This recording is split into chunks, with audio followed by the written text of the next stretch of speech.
Same image, same data, same processing with one difference. I added a single extra step I didn't know about when I originally processed this. That image was taken with a DSLR I've since replaced. I thought I'd outgrown it. Turns out I just hadn't processed it properly. In this video, I'm going to show you what happens when you go back to old images and apply star separation. 4 targets, before and after, no other changes, just the results. A quick note on how I ran this test because I wanted it to be fair. These are all images I processed originally around 2021. I've taken each one back to the final process state. These were processed back then with the knowledge that I had at the time and the processing skills that I had back then. And I didn't have any knowledge of star separation. I just basically stretched the data and fixed it. There was not even any noise reduction, no AI tools, and no modern workflow advantages. Chapter 1. First up, the Crescent Nebula. And I'm starting with this one deliberately because it shows the most modest improvement of the 4 that I tested. I don't want to cherry pick. Here's the original. You can see that the stars are competing with the nebula for attention. The shell structure is there, but it's fighting to be seen. Now, with star separation, this is what it looks like. The stars are still there. Star separation doesn't remove them permanently, but it does control them. But now the shell detail has room to breathe. The improvement here is real, but it's very subtle. I want you to see that because not every image transforms dramatically, but even the most modest results are consistent in one direction. They're better. If this were the only result I had, I'd still say that star separation is worth adding to your workflow. Second, the Crab Nebula.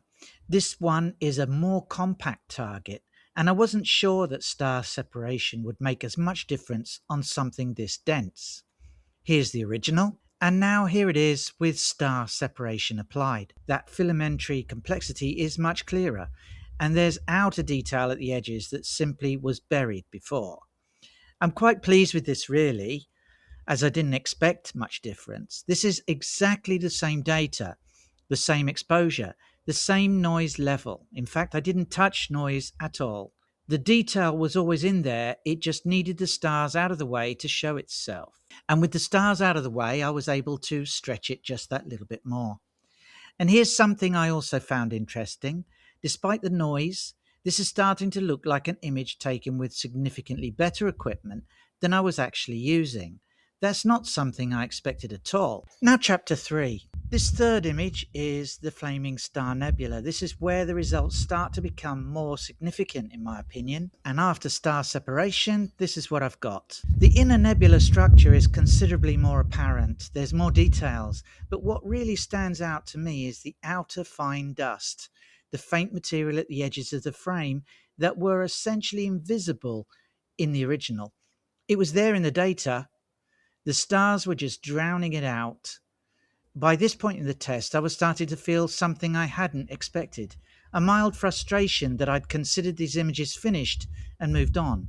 There was much more here all along, which brings me to the last image, and honestly, this is the one that changed how I feel about old data entirely. Okay, now chapter 4.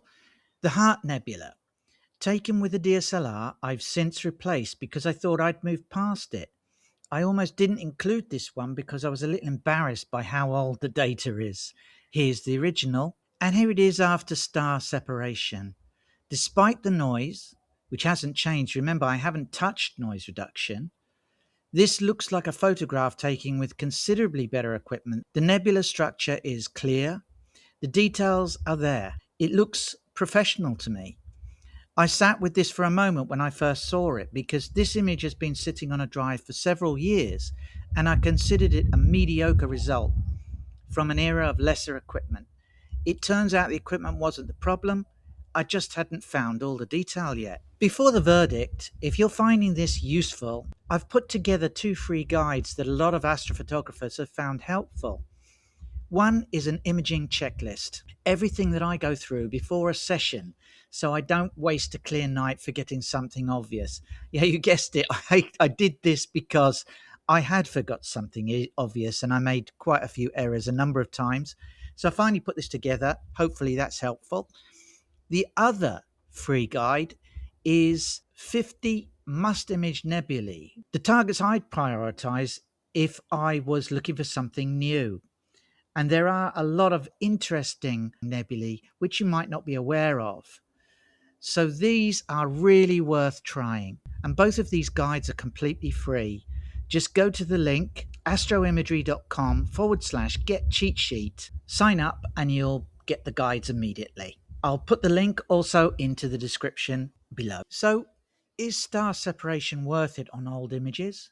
Based on these 4 tests I've done, absolutely. Consistently and without exception. The improvement ranges from modest to significant depending on the target, but every single image benefited. What I didn't expect was what this test told me about the data itself. Your old images, especially your DSLR images, are very likely hiding detail you haven't found yet. The data is there. The technique to reveal it exists, and it isn't complicated. I have a full tutorial on exactly how to do this in the description. The link is down there. It covers using Photoshop, using StarNet++, and more. But here's what I'd generally like to know. Do you have old images sitting on a drive that you've written off? I bet you do. Have you tried going back to them? Drop it in the comments below. I read every one, and believe me, you're probably sitting on a gold mine. Finally, if this video was useful, there's much more on this channel. I'll put some relevant videos in the description below, but do have a hunt around, and I'll see you in the next one.